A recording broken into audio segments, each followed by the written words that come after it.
मुफस्सिर कुरान अल्लामा कारी मोहम्मद तैयब नक्शबंदी के बयानात सुनने के लिए हमारा यूट्यूब चैनल अल्लामा तैयब नक्शबंदी जरूर सब्सक्राइब करें और बर वक्त वीडियो अपडेट के लिए बेल आइकॉन प्रेस करें। अस्सलाम वालेकुम वरहमतुल्लाहि वबरकातुहू। ये ड्रॉप शिपिंग के बारे में सवाल किया गया है। तो इसका तरीक़ेकार जहाँ तक मुझे मालूम हुआ है ये है कि लोग जो है वो उनके पास माल होता नहीं है मौजूद, लेकिन वो किसी बड़ी कंपनी का माल बेच कर बराह रास्त वो डिलीवरी करवा देते हैं और माल पहुंच जाता है। तो ये दौर हाज़िर में बहुत आम हो गया है और जो लोग कर रहे हैं वो इसी बुनियाद पर कर रहे हैं कि उनको यकीन होता है, जो ख़रीदार होते हैं उनको भी यकीन होता है कि बड़ी कंपनियां हैं और उनका उनकी तरफ से जो कोई मुआहदा होता है तो वो माल ज़रूर पहुंचता है। यानी ऐसा नहीं होता कि जो मुआहदा हुआ है उसके मुताबिक माल पहुंचे नहीं। लिहाजा लोग भी बड़े इत्मीनान से वसूख से ऑर्डर कर देते हैं और बीच में जो आदमी है जिसके पास माल तो है नहीं लेकिन वो किसी बड़ी कंपनी से माल लेकर उनको ऑर्डर भेज देता है और वो पैसे जो है वो इस तरह से जो है लोग पे कर देते हैं और लोगों तक माल आ जाता है।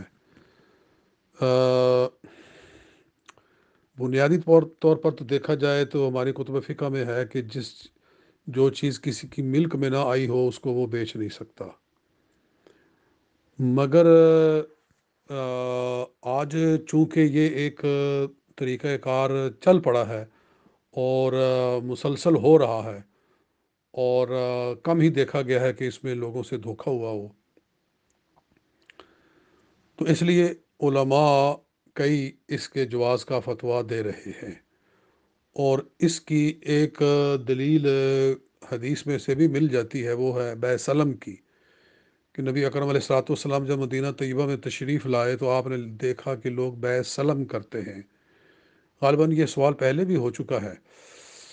तो वो बै सलम क्या थी कि जिन लोगों के बागात थे वहाँ मदीना शरीफ में खजूरों के, वो किसी के साथ डील कर लेते थे कि इस दफ़ा जो माल उतरेगा, अभी माल पैदा नहीं हुआ, अभी जो है पैदा होना है, वो मौजूद ही नहीं है।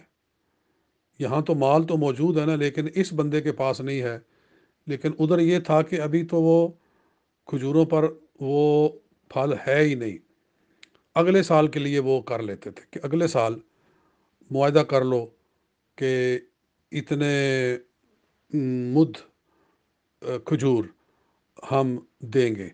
उसका वो डिपॉज़िट भी ले लेते थे, एक बात तय हो जाती थी और फिर उसके मुताबिक उनको वो माल दे दिया जाता था। हज़ूर अलैहिस्सलाम ने जब देखा कि लोग ये कर रहे हैं और इनकी ये ज़रूरत है, तो आपने उसकी इजाज़त दी बै सलम की। तो बै सलम में यही है कि माल तो मौजूद नहीं है लेकिन उसकी डील पहले कर ली गई है। तो उसमें बताया गया कि वाज़े कर दिया जाए कि माल की मिकदार कितनी होगी, माल की यानी उसकी क्वालिटी क्या होगी, उसकी क्वांटिटी क्या होगी, और इसी तरह जो है जो पेमेंट होगी उसका क्या तरीका होगा। ये सारी चीज़ें 10 चीज़ें बैसलम के हवाले से कुतुब में लिखी हुई हैं कि उन सब को अगर क्लियर कर दिया जाए तो फिर बैसलम जायज़ है। यहाँ भी इसी तरह से अगर वाज़े कर दिया जाए कि चीज़ क्या होगी, मिकदार क्या होगी, वो उसकी क्वालिटी क्या होगी, ये सारी चीज़ें अगर वाज़े कर दी जाएं फिर तो इसमें हर्ज नहीं होना चाहिए। और चूँकि वो माल देखा नहीं गया है, पहले से देखा नहीं हुआ है, तो इसमें ख़याल रोयत भी होना चाहिए कि भाई अगर माल पसंद नहीं आया तो वो माल वापस किया जाए। अगर ये चीज़ें तय हो जाएं तो फिर इस तरह की ڈیل کرنے میں کوئی حرج نہیں ہونا چاہیے۔ السلام علیکم ورحمۃ اللہ۔